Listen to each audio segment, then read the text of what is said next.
A record-breaking feat in the local film industry, authorities say the 49th edition of the Metro Manila Film Festival has already surpassed the previous box office record. Now, as of January 7, the 10 entries raked in 1.069 billion pesos in gross receipts, already higher than a 2018 record of 1.061 billion pesos. That figure continues to increase as the films are still showing in cinemas until Sunday. To give us an assessment, joining us now via Zoom is MMFF Spokesperson Noel Ferrer. Good morning to you, Noel. Wow, thanks for joining us and congratulations to you. Congratulations to us, Christine, because we waited long for this. Remember, pre-pandemic, we had good records in the box office, and it's been a long time since we've seen lines in theaters, and they're back. The audiences are back to the theaters again. Thank you. And what were you expecting coming into this Metro Manila Film Fest? What were your expectations? We were targeting at least to top last year's record, which was 500 million. No, but Christine, we've noticed that there's a different kind of audience now. Okay.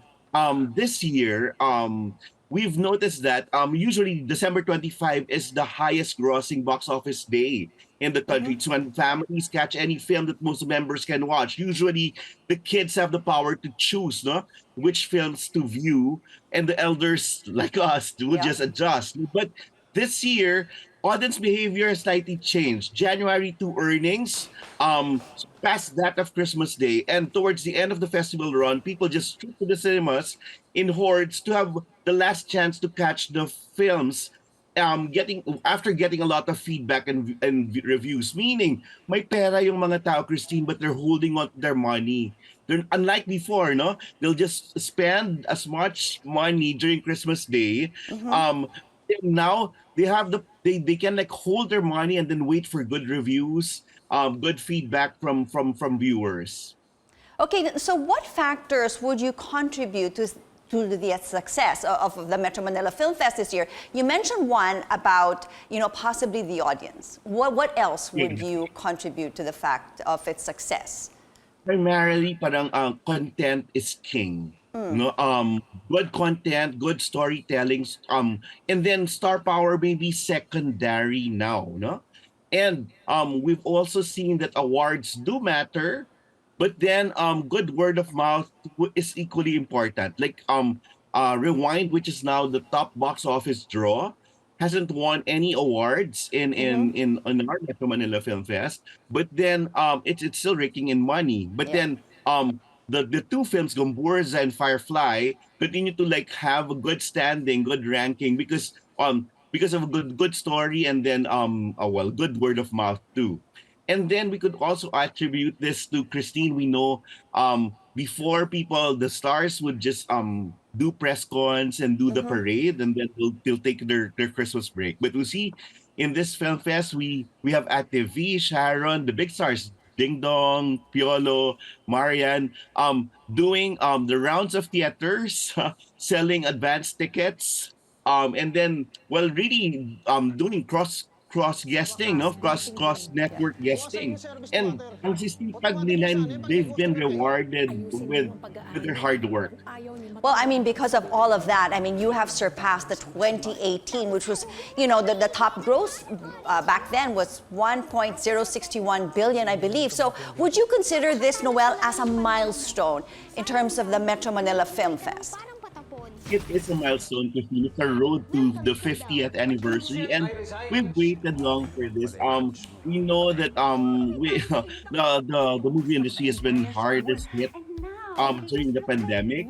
The concert scene is back. People have been watching K-pop and local concerts in hordes, and even the theater scene is back. People are wanting the live experience, but then the movie viewing has been so sidetracked because a lot of our kababayans are into streaming already. But despite that, we've been able to lure them back to go to the theater. Go back to the theater. Well, all that has definitely worked. I mean, you had a lot of 1st this year. You have 10 entries for this year. And not only that, but the parade. Would the parade also help, considering that you had to go through 4 cities? Noon sa Quezon Circle lang tayo. Pero ngayon, Yeah. you decided. Now, do you think you will continue this for 2024 Metro Manila Film Fest? Yes, the parade has been a tradition in the Metro Manila Film Fest. It's reaching to really more audiences. So we've covered Kamanava, no? Caloocan, Navotas, Malabon, and Valenzuela this year. But for our 15th, we're going back to Manila, our base. It's where the Metro Manila Film Fest started. When we do the parade all over that place, no, the city capital. Yeah. And then this year we're preparing for a retrospective of past Metro Manila Film Fest, and then we're trying to like partner with cinemas to like have it at a lower price to refresh them of the really good old Metro Manila Film Fest films, which we see as standard, no, for excellence. And then we're preparing for a major book, which should be a good resource reference for students who are studying film. And then we're doing a lot more activities. We're going to Hollywood now. We're bringing all these 10 films to Hollywood because going back to the theaters is a global problem too, a global challenge. So even in the States, they have to lure people to go back to the theaters, and then really make streaming just one of the options. So we're bringing the 10 entries, and then we're doing this festival again, and inviting people, our kababayans, even people abroad, to appreciate more Filipino films. Okay, Noel, let me backtrack a little bit before we tackle the MIFF once again. Now, this is also, I just want to highlight how incredible the Metro Manila Film Fest did this year, because in previous years, like in 2018, when we had the top number of 1.061 billion, that was in what? 1,200 cinemas. Is that correct? And then this year, how many cinemas were open? And here in the Metro and, in the other areas of the Philippines? Tama ka, Christine. It's less than 1,000, probably 800 plus. Plus, during the pandemic, a lot of theaters haven't been used. So all their equipment, and then a lot of refurbishing, and their amenities had to be done. So we're expecting to have more theaters open by the time we celebrate our 50th anniversary. And really, it's a changing viewing habits. A lot still has to be done in terms of like lowering ticket prices, perhaps lobbying for that, and more support for good Filipino films. But I think we also hit the right spot in choosing the right entries, no? Now, I have to underscore this. Yes, star power is important, but story is king. Story is of primary importance. We would want the usual top grossing stars like Vice Ganda, Coco Martin, Vic Soto to be back in the Metro Manila Film Fest, but really with very very good entries, meaning the audience taste have already uh have changed. I we hope to have them back with very very good entries. People would say, ay, ang ganda ng pelikula, papanoorin ko ulit. I mean, we can always just keep getting better and better. We've always wanted to produce quality films. I think that has always been the goal of the Metro Manila Film Fest. And each year it just keeps getting better. And now, it's proven on how well that you have done. So much so that you have extended the run until this Sunday. Is there a possibility that you will continue to extend it, or this is the deadline now? Usually when you really have good films, we've been running on extensions also in local films, even outside Metro Manila Film Fest, no? So kasi hindi din naman kasi ganun karami yung output natin, no, sa sinihan ngayon. So I would surmise that some of the entries would still go beyond the 14th because they're still performing really well.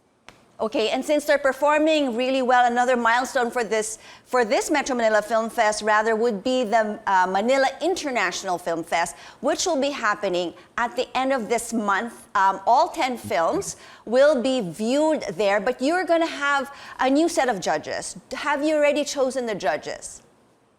They have chosen the judges. We have sponsors who are involved in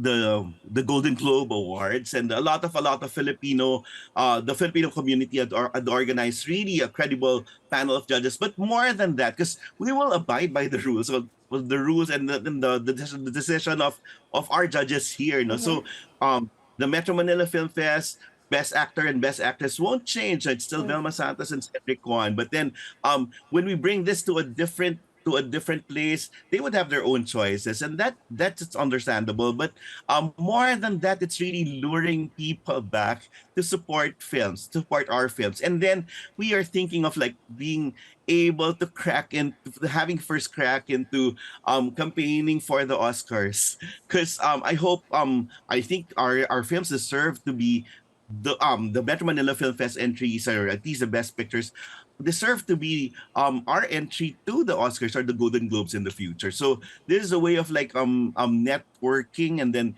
talking to the right distributors and the people who will like push for these entries, and to finally have our Oscar and Golden Globes nomination for Noel, Best Foreign. a lot of great things are happening for Filipino films. It's going to be a big year for you guys at Metro Manila Film Fest as we celebrate its 50th year. A lot of things happening for you. We hope to have you back here so we can talk more in extent as to what you guys are beefing up for this 2024 Metro Manila Film Fest. We wish you all the best. Thank you so much, Noel, for joining us here on New Day.